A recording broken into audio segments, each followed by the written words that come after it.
నా పేరు టీవీ సుధాకర్ రెడ్డి. నేను 18 సంవత్సరాలుగా అనువంశిక ఆయుర్వేద వైద్యం జరుగుతుంది.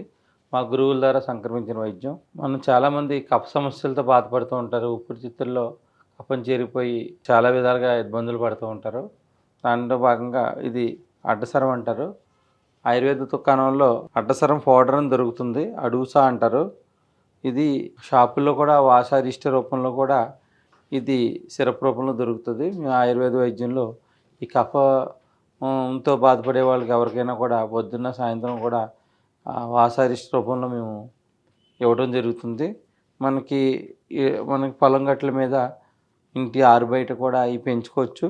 ఇవి అడ్డసరం మొక్కలు పెంచుకోవడం వల్ల మన ఇంట్లో కూడా దోమలు రావని పూర్వం నుంచి కూడా లెక్క. చాలామంది ఏంటంటే ఇదివరకు గోడలు కట్టుకునేవారు కాదు. ఇంటికి చుట్టూతా తడికలు లాక్కుని తడికల చుట్టూతా ఈ అడ్డసరం మొక్కలు ఇలా వావిలాకు మొక్కలు పెంచుకునేవారు. ఎందుకంటే దోమలు రావని ఇంట్లో వచ్చే కఫ సమస్యలు తగ్గించుకుంటా కూడా ఇది వాడేవారు. దీన్ని వాడే విధానం ఇప్పుడు తెలుసుకుందాం మనం. ఇప్పుడు ముందుగా ఏంటంటే అడ్డసరం ఆకులు 2 ఆకులు తీసుకోవాలి. తీసుకుని చిన్న చిన్న ముక్కల కింద తుంచేయాలి. తుంచేసి బాండీలో వేసుకోవాలి. ఒక 250 ml వాటర్ వేసుకోవాలి. దీంట్లో మనం తులసి ఆకులు ఒక 5 తులసి ఆకులు వేసుకోవాలి. 5 తులసి ఆకులు వేసామండి దీంట్లో. దాంతోపాటు ఏంటంటే తులసి ఆకు వేయటం వల్ల ఏంటంటే మనకి ఊపిరితిత్తుల్లో ఆక్సిజన్ బాగా రిలీజ్ అవుతుంది. ఈ అడ్డసరం ఆకు వల్ల ఏంటంటే ఊపిరితిత్తుల్లో పెరిగిపోయిన కఫ పదార్థం బాగా చిక్కగా అయిపోతుంది. పెరుగు కన్నా గట్టిగా అయిపోతుంది. ఆ పెరుగు కన్నా గట్టిగా అయిపోయిందాన్ని పగలగొడుతుంది అనమాట. అంటే క్లీన్ చేస్తుంది. క్లీన్ చేసి ఊపిరితిత్తుల ఆక్సిజన్ని బాగా సప్లై చేస్తుంది. అందు గురించి అడ్డసరం తులసి కాంబినేషన్ తీసుకున్నాం. దానితో పాటు మనకి ఏదైనా హెర్బ్ వలన దాన్ని పనిచేసే తీరు పెరగడానికి జీలకర్ర కొంచెం అంటే 1/4 స్పూన్ వేసుకున్నాం. జీలకర్రని ఇలా తీసుకుని 1/4 స్పూను జీలకర్ర, మనకు మిరియాలు వచ్చేసి ఒక 3 మిరియాలు వేసుకున్నాం. శొంఠి అండి దీంట్లో వేసాము. శొంఠి వేసి బాగా దీన్ని కలిగి పెడతాం.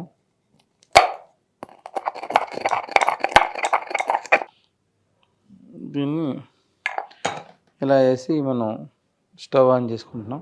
దీన్ని బాగా కొంచెం కషాయం చేస్తాం. అర గ్లాస్ అయ్యే వరకు కషాయం చేసుకుని దీన్ని ఫిల్టర్ చేసుకుని దీంట్లో మీకు ఇంట్లో ఉంటే హనీ వేసుకోవచ్చు. లేకపోతే కొంచెం చాలామంది కడుపులో మంట అట్లాంటి ప్రాబ్లమ్స్ ఉన్న వాళ్ళు అయితే దీంట్లో లైట్గా కండ చక్కెర వేసుకోవచ్చు. కండ చక్కెర వేసుకుంటే వల్ల కడుపులో మంటలు అవి కూడా ఉండవు. ఉన్నవాళ్ళు వేసుకోండి, లేని వాళ్ళు అవసరం లేదు. ఇలాగ మనం నేను కషాయం కాసుకుని వాడటం వల్ల ఏంటంటే ఊపిరితిత్తుల్లో పేరిపోయిన అధిక కఫాన్ని కరిగించి మన ఊపిరితిత్తులు మన హెల్దీగా చేస్తుంది. దాంతోపాటు ఈ అడ్డసరానికి ఉన్న గుణం ఏంటంటే ఎవరికైతే ఏదైనా కొడవలి చాకు కట్ అయ్యి ఎవరికైతే బ్లీడ్ అవుతుందో వాళ్ళు ఇక్కడ ఈ రసం ఇలా నలిపేసి ఇక్కడ పెట్టగానే బ్లడ్ కట్టడిపోతుందండి. ఇది ఒక విధంగా చెప్పాలంటే మన ఇంట్లో కంపల్సరీ ఉండాలి. లేడీస్ మెన్స్ట్రువల్ ప్రాబ్లమ్స్ ఉన్నప్పుడు 3rd or 4th డే కూడా ఓవర్ బ్లీడింగ్ అయిపోతుంటే ఈ 2 ఆకులు ఇలా డికాషన్ కింద చేసి తాగడం వలన ఓన్లీ ఏమి కలపకుండా ఈ ఆకుల్ని డికాషన్ చేసుకుని దీంట్లో లైట్గా కండ చక్కెర యాడ్ చేసి తీసుకుంటాం వల్ల ఏంటంటే లేడీస్లో 4వ రోజు కాడి నుంచి ఓవర్ బ్లీడింగ్ అయ్యే వాళ్ళు ఎవరైతే ఉంటారో వాళ్ళకి ఓవర్ బ్లీడింగ్ సమస్య ఆగిపోతుందండి. ఇదే విధంగా పైల్స్లో ఎవరైతే ఓవర్ బ్లీడింగ్ అవుతుందో వాళ్ళు కూడా ఈ అడ్డసరం ఆకు పటిక బెల్లం కలిపి డికాషన్ తీసుకోవడం వలన ఆ ప్లైస్లో కూడా ఓవర్ బ్లీడింగ్ తగ్గిపోతుంది. కొంతమంది విపరీతంగా దగ్గి ఇదంతా రప్చర్ అయిపోయి బ్లడ్ పడుతూ ఉంటుంది. బ్లడ్ పడితే వాళ్ళు ఏదంటే కొత్త హెల్త్ ప్రాబ్లమ్స్ వచ్చినాయని భయపడుతూ ఉంటారు. ముందుగా తాగి 2-3 రోజుల్లో కంట్రోల్ అయిపోతే వేరే హాస్పిటల్కి కూడా పెద్ద వెళ్ళవలసిన పని ఉండదు. ఇది విధంగా ఏంటంటే ఫస్ట్ ఎయిడ్ కింద మనకు చాలా బాగా పనిచేస్తుంది. ఈ అడ్డసరాన్ని మనం ప్రతి ఇంట్లో ఆరుబయట ఆయుర్వేదం దాంట్లో నర్సరీ షాపుల్లో అమ్ముతారు. ఇది మొక్కలు పెంచుకోవడం వల్ల మనకి ఎన్నో రకాల ఉపయోగాలు, ఒక రకం కాదు ఇది వారానికి ఒకసారి తీసుకుంటాం వలన మన ఇంటర్నల్గా ఎక్కడైనా బ్లీడింగ్స్ అయితే అది మనకు తెలియగానే ఆపేస్తుందండి. ఈ విధంగా మనకి అడ్డసరం, తులసి, జీలకర్ర, మిరియాలు, శొంఠి కలిపి తీసుకోవడం వలన మనకి ఎన్నో రకాల ఉపయోగాలు ఉన్నాయి. ఇలా తీసుకుంటాం. ఎప్పుడైతే కఫ పదార్థం మనకు పెరిగిందో దానివల్లనే సైనసైటిస్, బ్రాంకైల్ ఆస్మా ఇలాంటి ప్రాబ్లమ్స్ తలెత్తుతూ ఉంటాయి. తలెత్తకన్నా ప్రివెంటివ్గా పనిచేస్తుంది. ఇది ఎలాగా ఏ హెల్త్ ప్రాబ్లం లేని వాళ్ళు కూడా వారానికి ఒకసారి కానీ 15 రోజులకు ఒకసారి కానీ తీసుకోవడం వలన ఈ మనకి కొత్తగా వచ్చే హెల్త్ ప్రాబ్లమ్స్ని కూడా తగ్గించుకోవచ్చు. ప్రాబ్లం ఉన్న వాళ్ళైతే మానకన్నా ఒక 40 డేస్ తీసుకుంటే ప్రాబ్లం తగ్గిపోతుందండి. ఇది ఊపిరితిత్తులను క్లీన్ చేయడంలో బాగా ఉపయోగపడుతుందండి.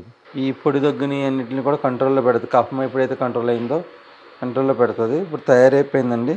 ఇది ఫిల్టర్ చేసుకుంటున్నాం.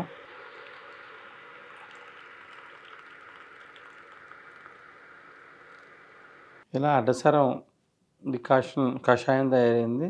ఈ కషాయాన్ని స్లోగా మనం మానకన్నా తీసుకోవడం వలన ఇది టేస్ట్ కూడా బాగానే ఉంటుందండి. ఇది మీకు కావాలంటే తాగి చూపిస్తాను.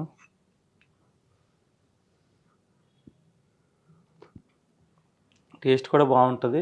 ఇది తాగిన అరగంట వరకు ఏం తినకూడదండి. తినకుండా ఉండి గోధుమ రవ్వ ఉప్మా తింటే మనకేంటంటే కఫం బాగా ఎక్కువ పెరగకుండా ఉంటుంది. చాలామంది కఫం ప్రాబ్లం ఉన్న ఇడ్లీలు ఎక్కువ తినేస్తూ ఉంటారు. ఆ ఇడ్లీలు ఎక్కువ తినకూడదండి. కఫ పదార్థం మినుములు ఈ కఫ పదార్థం పెంచుతాయి. మనం గోధుమ రవ్వ ఉప్మా అట్లాంటివి తీసుకుని ఉంటే కఫ పదార్థం పెరగకన్నా కూడా ఆహార విహారాలు కూడా కరెక్ట్గా ఉండాలి. అలా తీసుకోవడం వలన కఫ పదార్థం పెరగకన్నా ఉంటుంది. మనకి ఈ విధంగా తీసుకుని పల్చని మజ్జిగ రూపంలో తీసుకోవాలి కానీ తప్ప పెరుగు రూపంలో తీసుకుంటే కఫం పెరుగుతూ ఉంటుందండి. ఇది ఒకటి ఈ విధంగా చేసుకుని మనకి ఫ్రిడ్జ్లో వస్తువులను దూరంగా పెట్టుకుని కూల్ డ్రింక్స్ అవి దూరంగా పెట్టుకుని ఈ ఊపిరితిత్తుల సమస్యలు బాధపడుతున్న వాళ్ళు ఫ్రిడ్జ్ ఐటమ్స్కి కూల్ డ్రింక్స్కి వాటికి కొంచెం దూరంగా ఉంటే మనం ఇచ్చిన రెమెడీ 100% పనిచేస్తుంది. ఈ విధంగా మనం అడ్డసరాన్ని మంచిగా హెర్బల్ డ్రింక్ కింద హ్యాపీగా తయారు చేసుకోవచ్చు. ఇది మార్కెట్లో ఆయుర్వేదం షాపుల్లో దొరుకుతుంది. అడ్డసరం పౌడరు 100 గ్రాముల అడ్డసరం చూర్ణం, ఒక 20 గ్రాముల జీలకర్ర పొడి, 10 గ్రాములు మిరియాల పొడి, ప్లస్ దాంట్లో ఒక 50 గ్రాములు మన తులసి పౌడర్ని కలుపుకోవచ్చండి. 100 గ్రాముల అడ్డసరం పౌడరు, 50 గ్రాముల తులసి పౌడరు, 20 గ్రాముల జీలకర్ర పొడి, వేగించిన జీలకర్ర పొడి, 10 గ్రాములు మిరియాల పొడి, ఇలాగ రెడీమేడ్ హెర్బల్ టీ పౌడర్ కింద కూడా తయారు చేసుకోవచ్చు. ఈ విధంగా తయారు చేసుకుని అందరూ కూడా మంచి ఉపయోగం కలుగుతుందని ఆశిస్తూ తెలియజేసుకుంటాం.